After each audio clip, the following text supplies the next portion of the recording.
Muy buen día, señoras y señores. Hoy día vamos a conversar de algo que a lo mejor le duele en el bolsillo, porque todos estamos endeudados, unos más, unos menos, unos con conocimiento, otros sin ningún conocimiento de cómo nos trata el retail, cómo nos trata la banca, etcétera. Hay algunos que apenas llegan a fin de mes y otros que simplemente no alcanzan a llegar. Entonces vamos a conversar hoy día con una experta en el tema, con Lorena Pérez Roa. Ella es trabajadora social, magíster en Antropología y Desarrollo de la Universidad de Chile y doctora en Ciencias Humanas de la Universidad de Montreal. ¿Cómo estás tú? Muy buen día, gracias por recibirnos.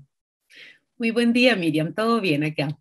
Qué bueno, ¿la Muchas gracias por pandemia la cómo la invitación. trató? ¿La ha tratado bien?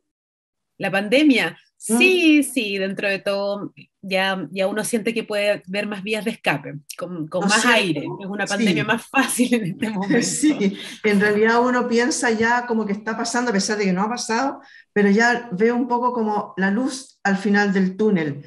Sí. De lo que parece ser que no vemos mucho la luz todavía es respecto del endeudamiento. Cuéntanos un poquito, tú has hecho un montón de trabajo respecto del tema, ¿no? Estuve leyendo algo sobre prácticas de relaciones económicas, el proceso de endeudamiento del financiamiento de la vida de todos los días, la vida cotidiana. Las mujeres, ¿cómo estamos en este tema? ¿Sabemos, somos las encargadas de tomar las decisiones de todos los días o no respecto de nuestra pareja, de nuestro matrimonio? ¿No? Bueno, has hecho un montón de entrevistas para estos proyectos que has realizado, en los que me llamó la atención algunos en donde pones, por ejemplo, que tener tarjetas hoy es motivo de orgullo, porque nos creen como personas que somos viables financieramente. ¿Están así? Cuéntanos un poco a grandes rasgos cómo estamos los chilenos endeudados hasta las orejas o no. Sí, efectivamente el panorama no es muy alentador en términos como de cifras de endeudamiento. Yo, tal como tú cuentas, Miriam, llevo hartos años trabajando este tema, desde inicios del 2000, yo diría que estoy como metida en las investigaciones en temas de endeudamiento, pero como vengo de las ciencias sociales en general, más que ver los temas así como de las grandes cifras económicas, lo que yo veo es cómo la gente lo hace y qué hace y por qué lo hacen. ¿No? Porque como en el fondo mi foco está mucho más puesto en las relaciones sociales que el endeudamiento va generando y en las distintas presiones económicas y cómo efectivamente los hogares chilenos lo van viviendo, ¿no?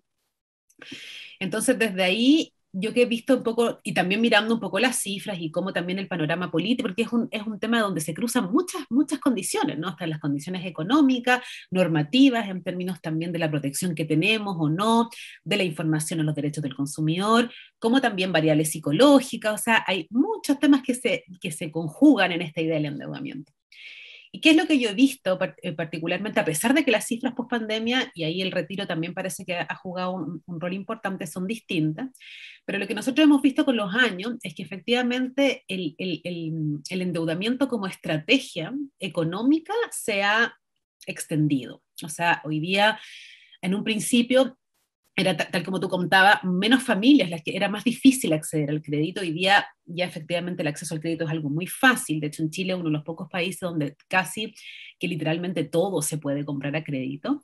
Y además acceder al crédito parece ser más fácil que acceder a un buen salario. Entonces, en el fondo, para muchas familias, el crédito es una manera como de poder ajustar tu economía doméstica con aquello que el salario o tus condiciones o tus ingresos económicos no lo permitan. Y como estrategia, efectivamente, lo que vemos es que está muy extendido, hay muchísimos hogares, la carga económica de los hogares es importante en términos de lo que ocupan los créditos, pero lo interesante es que la mayoría o el peso económico es particularmente los créditos de consumo, y eso nos distingue un poco de países más, no sé, de Europa o países distinto a los de nosotros, donde efectivamente, si bien los hogares tienen harta deuda, la deuda que tienen es hipotecaria o deudas que efectivamente no se consideran deudas, entre comillas, tan negativas, porque son deudas que están asociadas a cierta seguridad y estabilidad y cierta inversión, ¿no? En cambio, en Chile estamos muy endeudados particularmente por las tarjetas comerciales y el consumo, ¿no? Que es muy presente, y consumo que ahí nosotros lo que hicimos en un trabajo es hacerle como un zoom, consumo que no necesariamente se refiere a viajes afuera de Chile o cosas que efectivamente sí existen, ¿no? Sí, y tampoco es malo que existan, sino que también se refiere principalmente a estas deudas como de supermercado, deudas que tienen que ver más con las cosas cotidianas que requieren los hogares para vivir. Eso se ha profundizado y eso efectivamente además es muy desigual. O sea, los hogares, los sectores de menores ingresos son los sectores que están más endeudados con este tipo de deuda y que esa deuda exige o representa en sus ingresos una mayor cantidad o una mayor proporción de sus ingresos. Entonces, una deuda más jodida, ¿no? Por otro lado, los sectores más ricos también están muy endeudados, pero tienen deudas financieras que pueden ser inversiones futuras y también tienen deudas más asociadas como al goce o al disfrute. Entonces son tipos de deudas que son distintos y que tienen exigencias económicas que también son distintas en los hogares. Sí, ahí me gustaría meterme un poquito y hacer una pregunta. Cuéntame por qué, o sea, ¿cuál es la diferencia entre estar endeudado con la banca a estar endeudado con las tarjetas comerciales, por ejemplo, del retail o de los supermercados? ¿Por qué hay algunas personas que pueden acceder a una u a otra? ¿Y cuáles son las diferencias entre ellas? Mm. Efectivamente, Miriam, ese mundo es un mundo muy segmentado, ¿no? No todos tenemos acceso a las mismas tarjetas y las tarjetas, además, la manera en que operan o los supuestos económicos con los que operan generalmente terminan perjudicando además a los sectores de menores ingresos. ¿Por qué? Porque en el fondo, bueno, voy a partir de atrás. El mercado financiero de las bancas y del retail están normativamente administrados de manera súper distinta. Entonces, efectivamente, hay mucha una legalización, una normativa que protege más al consumidor en el caso de las bancas que en el caso del retail. El retail en general, bueno, suceden cosas como lo que pasó con la Polar, ¿no? Que fue la repactación unilateral de los clientes. O sea, es un lugar más oscuro en términos de normativa, donde pueden pasar y donde la simetría entre la institución que te presta y la persona que recibe en el fondo el préstamo es mucho mayor. Entonces genera situaciones que son más perversas y que son más perjudiciales para los consumidores. Y en ese sentido, y además, tienen menos requisitos las tarjetas de retail, cualquiera que sea ello, asumen mayores costos las personas que piden créditos ahí. Entonces, en general, tienen mayores tasas de interés y están asociados además a más cargas, como por ejemplo, tienen costos de administración que también son más altas y se dan porque están no tienen superintendencia que las mire y que efectivamente fiscalice el funcionamiento, se dan para situaciones más abusivas. Por ejemplo, o sea, hay muchas investigaciones que se han hecho con respecto a la contratación obligada de seguros de salud, por ejemplo, que tienen algunas cosas, o los seguros de cesantía.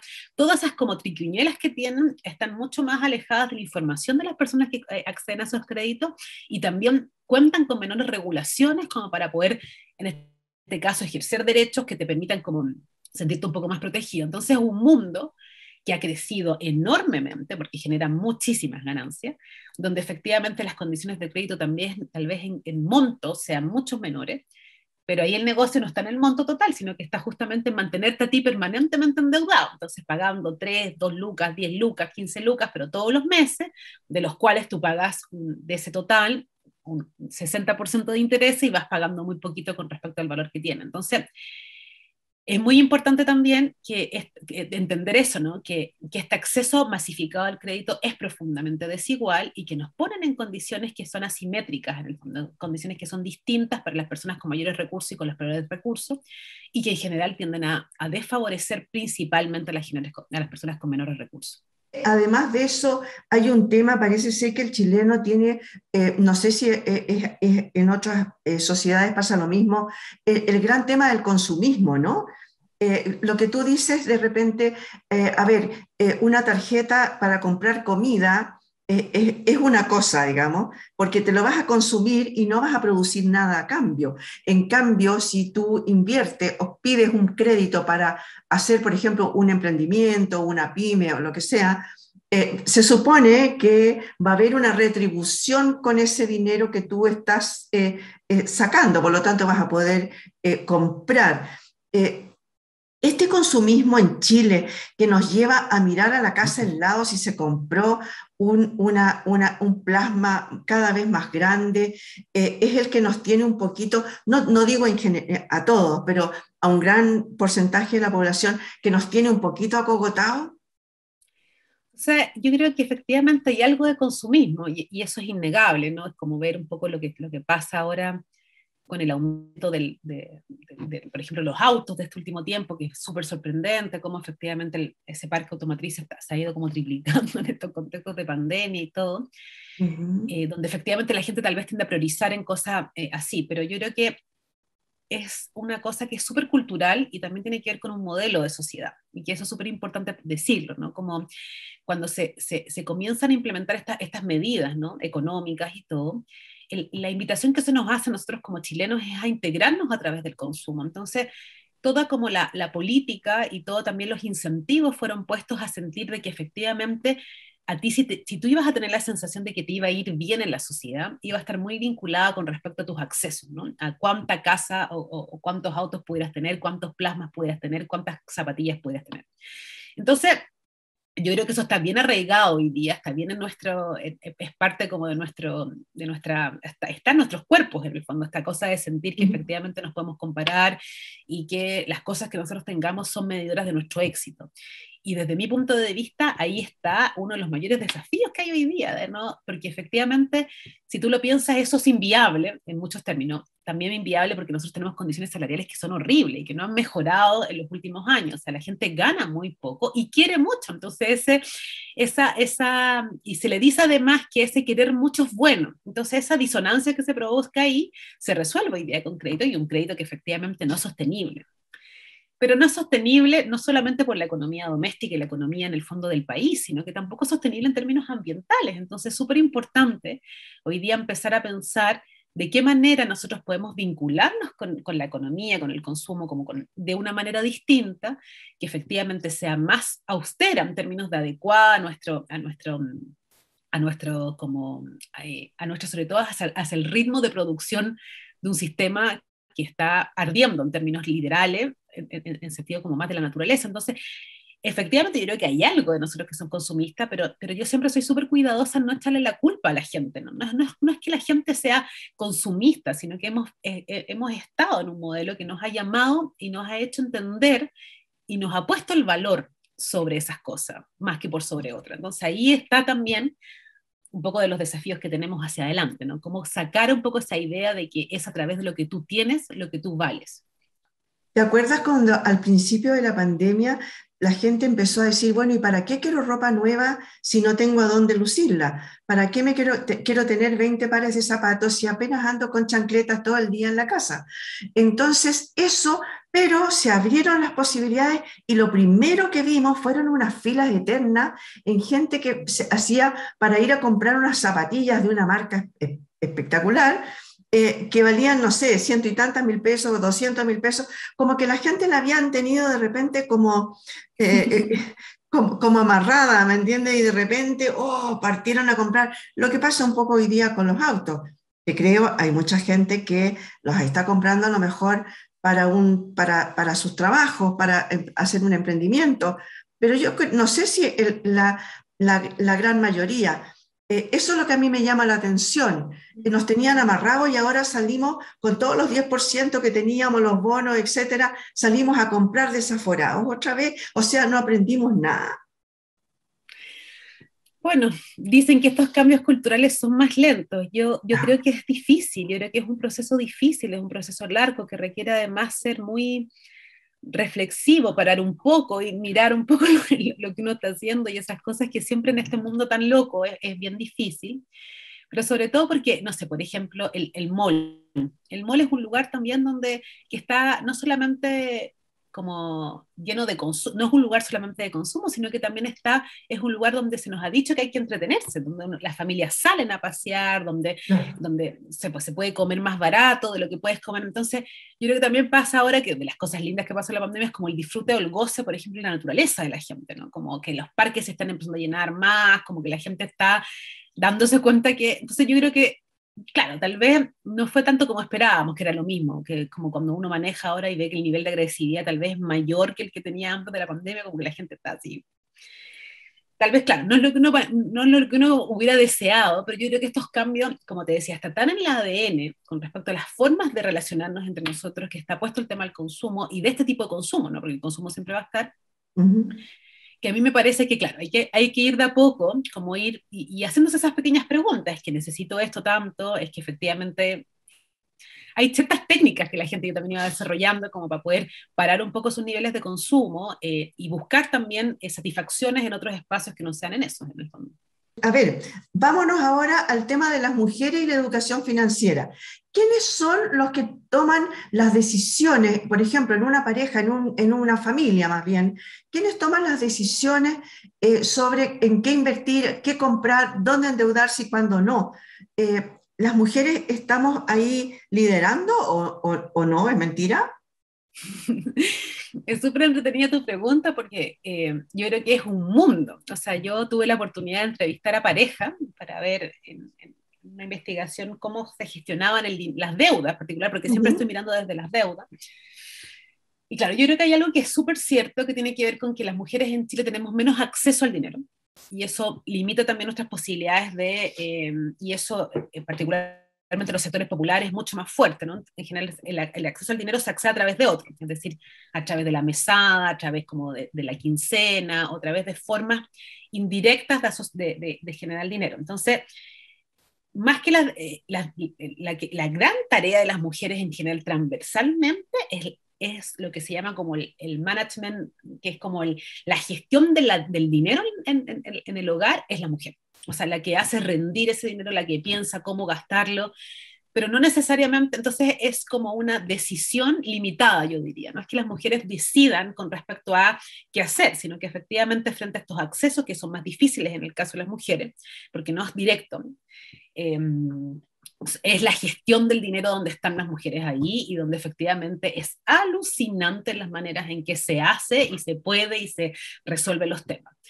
Pero eso también está cargado con toda una presión financiera que tiene que ver con lo que tal vez no es tan observable, no tiene que ver tanto con el hacer, pero que es esa idea permanente de las mujeres de estar pensando todo el día en cómo hacerlo, que te acompañan desde la mañana hasta la noche, cuando tú te acuestas y te sientes así como cuando te acuestas pensando qué voy a hacer de almuerzo mañana, cuando el dinero empieza a costar, cuando el dinero empieza como a escasear, o cuando estas múltiples magias de pedirle a la vecina, no sé qué, toda la cantidad de pequeñas gestiones que implica esa gestión del dinero son impresionantes y efectivamente yo creo que están feminizados, o sea, dependen en mayor proporción de las mujeres y los hombres son de las parejas, están medios como, no son tan capaces de observar toda esa gestión y todo ese trabajo que implica como llevar económicamente un hogar en términos particularmente, y tanto en los sectores donde las mujeres trabajan remuneradamente o los sectores como donde no, o sea, como muy transversal, no tiene que ver necesariamente, es algo muy de género en términos así, como por explicarlo de alguna manera. Pero en las grandes decisiones son los varones los que están liderando ese tema de la inversión, de las deudas, no necesariamente en un grupo socioeconómico, sino yo me refiero a una cosa más transversal. Cuando hay una gran decisión, ¿quién la toma? Yo creo que es como, bueno, es difícil generalizar, porque no yo vi casos en que eran de los ambos lados, pero yo diría que las estrategias son distintas. Es como, ¿quién dice la última palabra? Yo diría que en general son los varones, pero ¿quién influye en esa decisión y quién la toma realmente son las mujeres? No sé si me Ya, explico. Es como sí, decir, es como tú le concedes al otro la autoridad que tiene que ver además con sociedades que son más machistas y más patriarcales como la de machista, nosotros. claro, sí. Tú lo que haces es concederle el derecho a tu pareja, hombre, decir, ya, esto es lo que se hace, pero toda la pega para que él dijera eso la hiciste tú antes. Yo como Claro. que lo resumiría así, como los hombres, los varones creen con la sensación de que efectivamente son ellos los que toman las decisiones, pero no es así. Claro, pero ha habido todo un trabajo previo como para hacerlos creer que. Porque en el fondo es como hacer ver, yo creo que ahí hay una diferencia que tiene que ver con temas de género, ¿no? Como de cómo nos educan y todo, de que las mujeres miran más otros actores, no tanto el deseo individual, ¿no? Como que los hombres les enseñan a pensar primero en sí mismos y después van aprendiendo a incorporar a los otros en su vida. Las mujeres en general nacemos pensando y mirando lo que le pasa al otro, ¿no? Entonces, esa decisión, eso es finalmente lo que velan las mujeres más. Entonces, eso es lo que van poniendo ahí en la discusión económica cotidiana para que el otro pueda ser capaz de ver que hay algo más allá de su propio interés. Bueno, sobre todo cuando hay niños de por medio, ¿no? Cuando está el tema de las parejas, bueno, ahí también tenemos otro tema que no es propio de tu estudio, digamos, pero por ejemplo el tema de las asignaciones familiares hacia los niños, no siempre los padres responden, ¿no? Porque claro, no miran la totalidad, en cambio las mujeres tendemos a lo mejor a ser más... no sé si la palabra sea más responsables, pero buscar, ver más bien el bien común, ¿no? Uh -huh, uh -huh.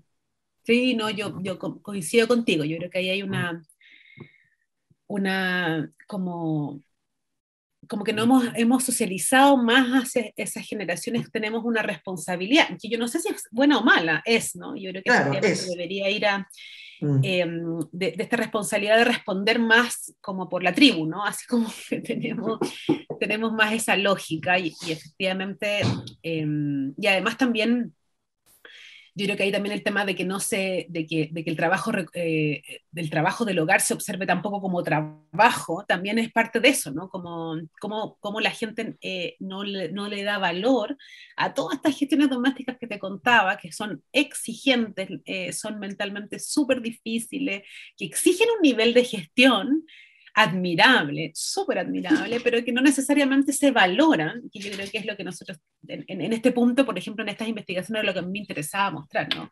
Observan todo esto que implica, ¿no? Gestionar una deuda en un hogar y, y queden sin impactado del trabajo que hay detrás, porque es un trabajo finalmente de poder gestionar deuda, gestionar economía doméstica, Sí, ingresos, pues. que no te falte la colación, no sé, tanta En cosa. general, sí, pues en general es muy poco, o sea, es nada reconocido, ¿no? Porque siempre uno le preguntan de repente, ¿y tu mamá qué hace? Nada, mi mamá está en la casa, trabaja en la casa, no hace nada, y hace mucho, digamos.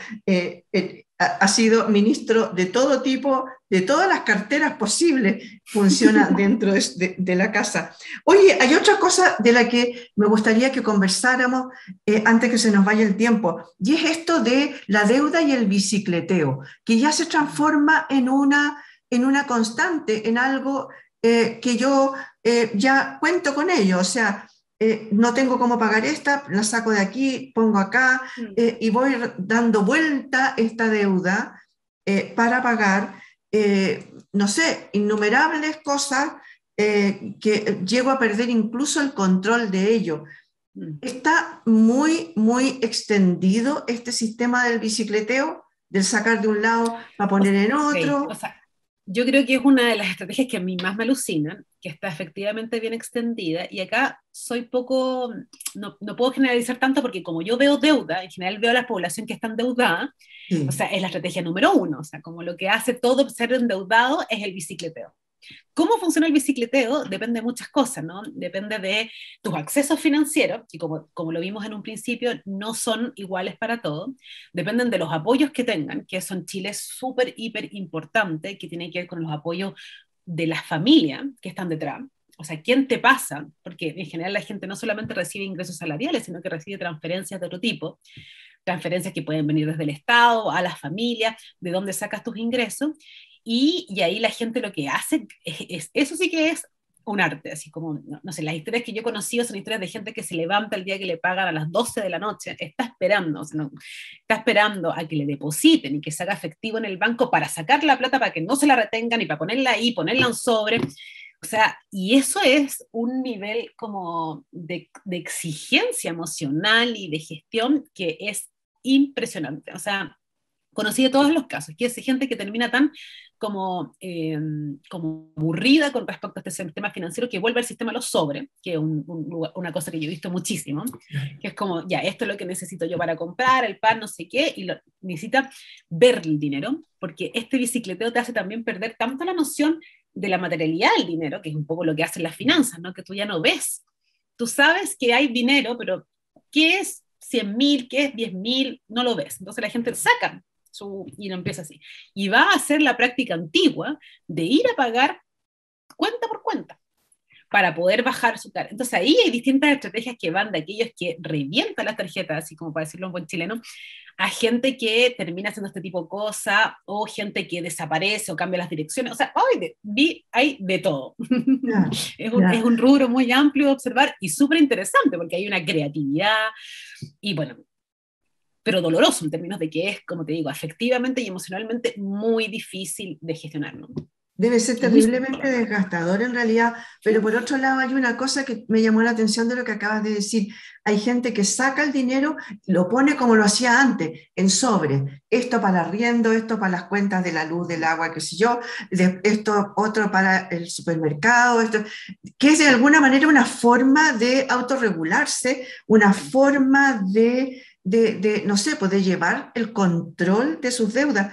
¿Cómo dirías tú, para ir terminando, que alguien debiera en realidad llevar las cuentas de sus gastos versus sus ingresos? Hay una fórmula, no sé, una planilla de repente. Yo, por ejemplo, hago una planilla Excel y tengo todos mis gastos y tengo todas mis entradas y voy viendo y voy anotando, pero hasta, no sé, pues la muy propina que le aplicada. di, claro, hasta la propina que le di al estacionamiento el que me estacionó el auto, ¿me entendí? O sea, ¿cómo dirías tú que es mejor llevar ese control? Porque hay que llevar el control. Si no, uno lo pierde. Con las tarjetas pierdes el sentido del dinero, como dices tú. Mete la tarjeta, vamos echándole. Y de repente te encuentras con que tienes miles de cuotas que pagar porque se juntaron entre todas las cosas que tú pagaste. ¿Qué recomendación darías tú? Yo trabajé durante algunos años en Canadá en unas organizaciones que ayudaban a personas endeudadas. Entonces ellos le llamaban como la travesía por el desierto. Como si esto es una travesía por el desierto, pero que tiene un fin. Esa era la manera que lo graficaban. Y un poco la manera de decirle a la gente es que lo primero que hay que hacer es como ser realista, o sea, como poder, más allá como de los hiperlativos, los superlativos que uno le pone como a su vida económica, ser súper como concreto y realista con respecto a lo que tú realmente ganas y lo que tú realmente gastas. Porque si tú le preguntas a la gente hoy día cuánto gana, que es una pregunta que supuestamente todo el mundo debería tenerla súper clara, es una locura lo que te responden. Es como, es que depende.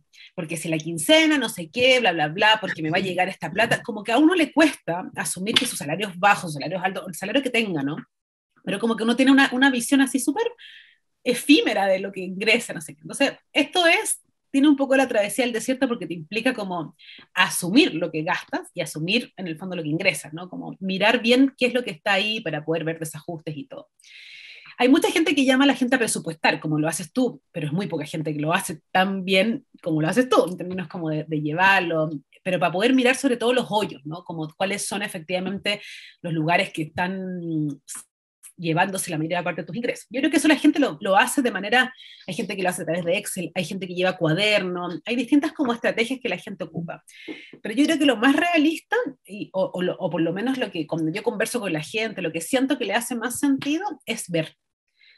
Yo de verdad creo que hay un ejercicio súper distinto cuando tú haces esto y empiezas a hacer este trabajo, ¿no? Como de poder observar, porque es distinto, porque una de las cosas que genera efectivamente el crédito es que tú te desapegas del valor de las cosas y de lo que tú le estás dando. Y hay veces que tú pagas un valor que es inadecuado para lo que exige.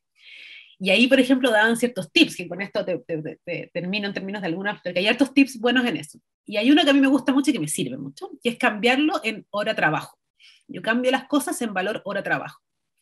Es decir, cuando yo voy a comprar algo, miro lo que está ahí y lo pongo en valor trabajo. O sea, esto vale, no sé, 5 días de trabajo, esto vale una jornada completa de trabajo. Y generalmente mi respuesta es no. Y eso como genera la gente que tiene como porque ahora parece muy fácil y no está muy desapegado a lo que es el valor, ¿no? Y eso me ha llevado en el fondo a cambiar y a intentar de valorizar y pagar tal vez más de lo que pagaría otra gente por cosas así hechas a mano, como cuando tú le das valor a las cosas en términos no del valor que te pone el mercado, sino que lo valorizas tú. Y uno tiene que hacer ese ejercicio de valorizar qué es lo que... Entonces no es moral, esto no es como, oye, no sé, no tienes derecho a tomar Coca-Cola los fines de semana. Yo creo que no es moral, tiene que ver con el valor que tú le das. Es que para ti es importante, Claro. sí, bueno, entonces dejémoslo ahí. ¿Qué cosas podrían ser? ¿Qué cosas para ti tienen menos valor? Entonces ahí tener una conversación con uno mismo para poder ir haciendo un poquito esos ajustes. Y eso es muy buena idea. Yo tenía un amigo que decía siempre, oye, en realidad, ¿puede vivir sin eso? Ese zapato maravilloso que encontraste en una vitrina, ¿puedes vivir sin él? La respuesta ahí te daba si lo tenías que comprar o no. Muy bueno eso de valorizarlo. El zapato me sale, no sé, 2 días de trabajo, ¿vale la pena? Lorena Pérez Roa, muchas gracias por haber estado hoy día con nosotros. Ella es trabajadora social, magíster en antropología y desarrollo de la Universidad de Chile y también es doctora en ciencias humanas de la Universidad de Montreal. Muchas gracias por haber estado hoy día con nosotros.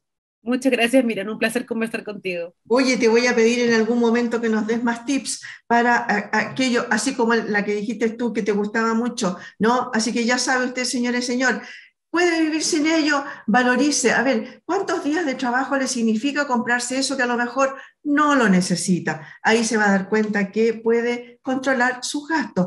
Muchas gracias por haber estado hoy día con nosotros. Esto fue en tiempos de coronavirus. Muchas gracias por haber estado ahí.